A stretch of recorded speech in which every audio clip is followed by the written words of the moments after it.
In today's video, I'm going to teach you how to create a smooth match and move transition in Canva.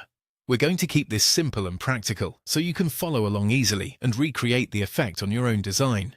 For this example, we'll be working with a matcha-themed layout, and the goal is to create a clean transition that gives the design a more dynamic, polished feel.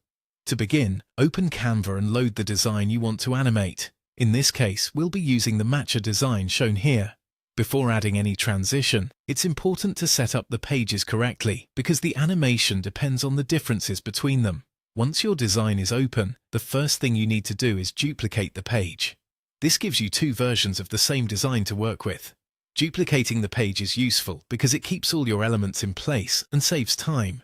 Instead of rebuilding the composition from scratch, you only need to make a few changes to the copied page. Now move to the first page. Here, you'll adjust the layer order of the design. Take the main object, which is the glass of matcha, and bring it to the front. Then place all the other elements behind the glass.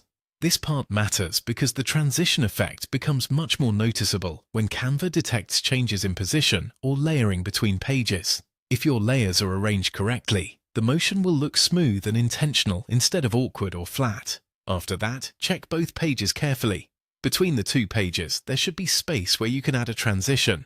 This is where Canva lets you control how one page changes into the next. Make sure the two pages are in the correct order and that your design edits are complete before applying the effect. Next, click the transition area between the two pages and choose Match and Move. This transition works by analyzing similar elements across both pages and animating them from one state to another. Because we duplicated the design first and only changed the layering arrangement, Canva can create a seamless movement automatically. And there you go. That's how you create a match and move transition in Canva using a simple duplicated design. If you want the final result to look even better, take a moment to preview the animation and check whether the movement feels smooth. Small design adjustments can make a big difference, especially when you're working with layered objects.